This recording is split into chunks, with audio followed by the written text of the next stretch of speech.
이제 서울대 디자인학부 이제 공예전공에 대한 2020학년도 이제 불의를 시작하도록 하겠습니다. 그래서 수환 쌤이 이제 갑자기 나타나셨습니다.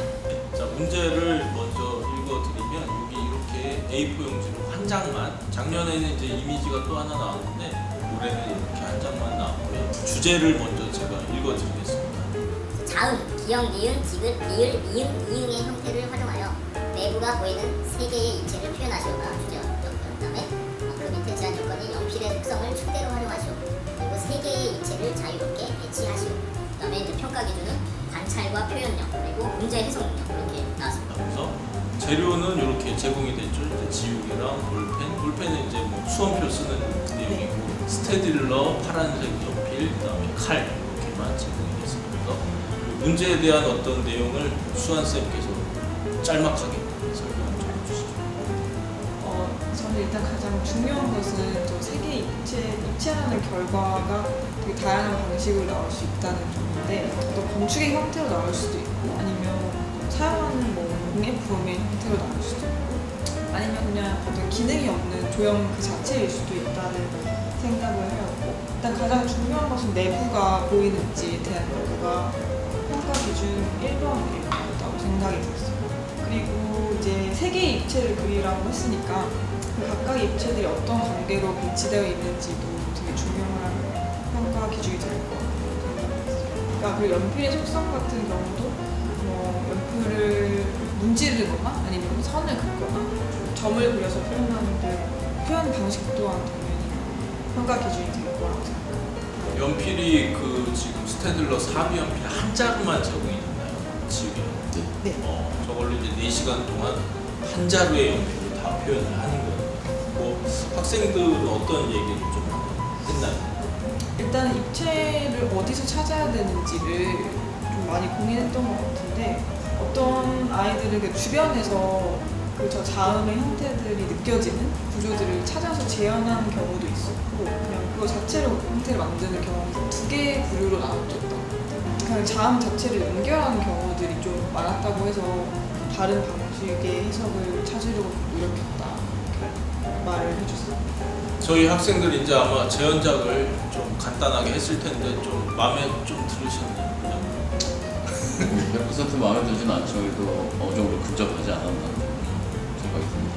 네, 좋은 결과 있길 기대하도록 하겠습니다. 그래야죠. 네, 그래서 재료 이렇게 나왔었고요. 자료들을 찾아보니까 2007학년도에 저희 디자인과에서 비슷한 문제가 나왔더라고요. 그래서 한글의 자음 모음을 이용하여 조형물을 만들 때 상하 좌우를 돌려도 자연스러운 구도가 되게 하죠. 그러니까 앞뒤, 옆, 좌우 이렇게 돌려도 이상이 없는 그런 조형물을 디자인해요. 이게 이제 저희 창비아침 학생 제안 작품. 네, 맞습니다. 기억나시나요? 네.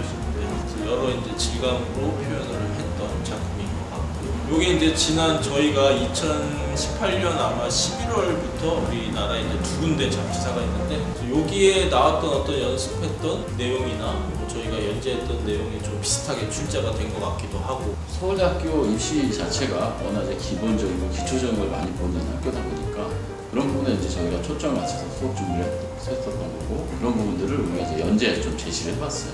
올해도 이제 좀 다음 부분도 나오겠지만 연관되는 어떤 꼭 똑같은 제목은 아니겠지만 저희가 준비하는 데 아주 어느 정도 좀 적중하지 않았나 좀. 뭐 저희 학생들이 했던 수업 안에 내용들이 연재로 나가는 거죠. 네. 그래서 11월호였고 이게 이제 아마 2월호. 이거는 이제 기출문제 아마 네. 가지고 이제 공간에 대한 문제였던 것 같고 이게 이제 6월호에 나왔던. 여기 수환 쌤이 직접 그리신 거죠? 네. 건축물 제작하는 디자인이어가지고 너무 그림 잘 그리시네요. 네. 오른쪽 거는 뭐 학생작인가요? 학생작인데 이제 이런 이제 연꽃이라든가 자연물에서 이제 모티브를 가져다가 이제 조형물을 만드는 그런 과정인데 이번 어떤 입시에서도 등장하는 어떤 자연물과의 관계 이런 부분에서 연관이 어느 정도 됐다고 볼 수 있습니다. 학생작이죠? 네. 잘했네요. 이게 이제 9월호 이제 지난 9월에 나왔던 작품이었던 것 같고 어떤 내용이었나요? 이 부분도 이제 마찬가지 속이 비어 보이는 또 속이 보이는 뭐 이런 개념을 같이 첨가해서 수명체 활용이라든가 그런 부분이 소개했던 부분이 기억 니은 디귿 어떤 자음이 아니더라도 그런 유사한 형태로 이제 저희가 진행한 수업이라고 보시면 됩니다. 거의 최근 수업장이에요. 그렇죠. 그다음에 이제 10월호가 좀 빨리 나왔는데 보신 분들도 있고 아마 근데 저희 학생들은 이제 수업을 한 내용이니까 그것도 이제 아마 조형에 관련된 그렇죠. 이 부분은 이제 수강생께서 굉장히 많이 활용해서 수업을 했던 부분들이고 각자 개인별 어떤 그 조형을 이제 만들어가는 과정들 예시학이라고 볼 수 있겠습니다. 이런 부분이 굉장히 이번 입시에 도움이 많이 되었던 것 같다고 생각합니다. 수환쌤이 개인적으로 하셨던 작품이 있나요? 저 중에? 아 여기 다 학생들 학생들 작품이에요. 작품? 네. 아, 잘했네요. 자기 성격을 드러내는 주제거나 아니면 어떤 단어를 표현할 수 있는 것들로 주제를 잡아서 진행했었어요. 이런 것 같아요. 학생들이 이제 서울대는 특히 이제 기본적인 기본기를 굉장히 철저하게 보는 학교이기도 하고 그리고 이제 학생들의 어떤 기본 어떤 소양들을 굉장히 보려고 하는 학교이기 때문에 각자 준비하는 대로 지금 본 것처럼 기본기 훈련을 굉장히 많이 해야 될 것 같아요. 그 조형물 자체를 단순하게 보면 그냥 조형일 수 있겠지만 그 자체를 공부함으로써 여러 가지 입체 공간이라든가 우리가 보지 못했던 어떤 그런 부분들을 다 볼 수 있기 때문에 굉장히 아주 좋은 어떤 시험 문제였다고 저는 생각을 해요. 그래서 그런 시험 문제를 한번 다시 풀어봄으로써 또 학생들 대비하는 학생들한테 큰 도움이 될 거라고 또 분석을 해서 자꾸 이제 그 속을 들여다보면 그만큼의 학교에서 원하는 그 방향이 무엇인지 잘 알 수 있을 거라고 좀 생각이 듭니다. 저도 원장님께서 말씀하신 것들 바탕으로 어떤 방식으로 표현해야 되는지를 많이 고민해야 될 것 같아요. 뭐 혹시 남들이 생각했던 것들과 내 생각이 겹치더라도 보여주는 방식에 따라서 받아들이는 게 더 달라질 수 있다고 생각하기 때문에 그런 것들 많이 고민해 봐야 될 것 같아요. 수고 많으셨습니다. 네, 박수. 감사합니다. 네, 자 이제 퇴근하십시오. 제가 이제 혼자 떠드는.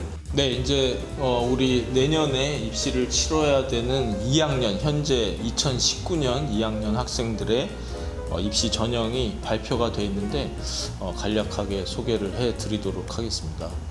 그래서 좀 많은 내용들이 있는데 정리를 해봤어요. 그래서 수시와 정시로 이제 구분을 했거든요. 그래서 내년 2021학년도에 어떻게 이제 서울대가 진행을 하는지 그래서 과별로 디자인과는 수시에 이렇게 두 가지가 있습니다. 그래서 지역균형 선발 전형은 수시에 뽑고 실기 미포함 전형으로 이제 2명을 뽑고요. 그 다음에 수시에서 마찬가지로 일반 전형이지만 또 실기 미포함 전형으로 이제 6명을 뽑는 그래서 8명을 이제 디자인과에선 수시에 뽑고 대신에 이제 나머지 인원 21명이죠. 21명은 원래는 이제 2020까지는 수시에만 뽑았는데 2021학년도부터는 이제 정시로 넘어갔습니다. 디자인과는. 그 다음에 공예과, 그래서 같은 학부에 있는 공예과도 보시면 수시에는 지역균형 선발 전형인데 디자인과는 실기를 안 보지만 공예과는 또 실기를 봅니다. 그래서 2명만 또 지역균형 선발 전형으로 수시에 뽑고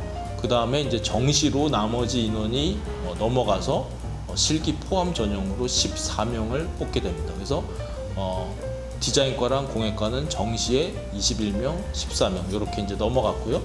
그 다음에 이제 동양화, 서양화, 조속과가 있는데 여기는 그냥 그대로 남아 있다고 생각을 하시면 됩니다. 그래서 동양화, 서양화, 조소는 100% 수시에만 모집을 하고 정시에는 0명. 그러니까 결론적으로는 정시에는 디자인 공예과가 정시로 넘어가고 그 다음에 이제 동양화, 서양화, 조소는 수시에 그대로 남았다. 이렇게 이제 보시면 되겠습니다. 그래서 전형 요소는 일단은 정시가 이제 새로 생겼기 때문에 정시를 먼저 보시면 공예과랑 디자인과가 1단계에는 수능 100%입니다. 그러니까 수시 때는 1단계에서 실기 100%였는데 수능 성적으로만 이제 100% 모집을 하고요. 10배수 컷, 모집 인원이 만약에 10명이면 10배수, 그러니까 100명이죠. 네, 그래서 10배수로 걸른 다음에 2단계에서 이제 수능 성적 40% 반영하고 그다음에 면접 30%, 실기 시험 30%. 그래서 실기 비중이 2단계로 넘어와서 축소가 된 그런 상황입니다. 그리고 아시다시피 수능 점수가 돼야만이 이제 지원을 하게 되는 그런 모습. 그래서 10대 1이기 때문에 좀 그래도 높은 편이에요. 낮은 편은. 국민대 같은 경우가 이제 디자인 계열이 3배수 컷인데 서울대가 10배수니까 약간 좀 높다고 보시면 되겠고요. 그래서 이제 수능 영역별 반영 방법으로는 이제 국어 영역이 100점으로 이제 배점이 돼 있고, 그다음에 사회나 과학 탐구 영역이 100점. 그래서 결론적으로 보면 국어랑 탐구만 반영이 되는 상황인데, 나머지 그러니까 수학, 영어, 한국사는 가산점이 아니라 감점입니다. 감점. 그래서 총점에서 이제 감점을 하는 형식이라서 수학에 대한 어떤 이제 부담감이 좀 있을 수는 있는데 3등급까지는 감점이 없고요.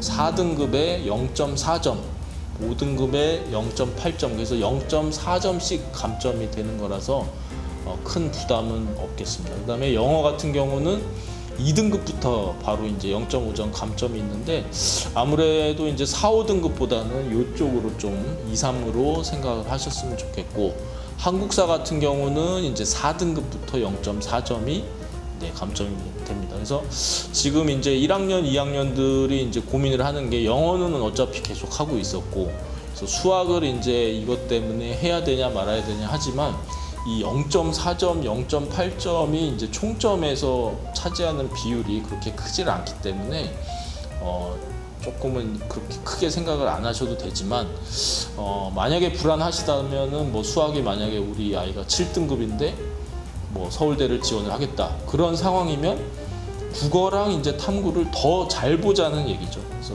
전략을, 수학을 굳이 막 과외나 뭐 이런 것까지 해가지고 열심히 하기보다는 국어랑 탐구에서 안정된 점수를 더 차지를 하면서 감점을 최소화하는 뭐 그런 전략이 필요할 것 같습니다. 그래서 2021에 이어서 또 2022학년도도 이제 서울대가 입시를 발표를 했는데, 현재 고1이죠. 네, 고1부터 반영되는 상황이고, 이제 정시, 수시 모집 인원이 나왔는데 아까랑 똑같아요. 똑같은데 동양학과가 이제 원래는 수시에만 모집을 했었는데 동양화 인원 6명을 떼어서 정시로 갔습니다. 그래서 이 인원은 뭐냐면 정부에서 이제 2022부터 정시의 30%를 모집을 해라. 그래서 그 인원을 맞춘 것 같아요. 그래서 공예, 디자인, 동양화 일부 인원은 이제 정시에 뽑는 걸로 이렇게 발표가 됐고요. 그 다음에 이제 크게 바뀐 거는 2021, 그러니까 현재 고2는 정시의 가군인데 2022, 그러니까 현재 고1은 또 나군으로 이동을 한 것으로 바로 발표를 했습니다. 상당히 좀 혼란스러울 수도 있는데, 고2는 가군, 고1은 나군, 이렇게 생각을 하시면 되겠습니다. 네.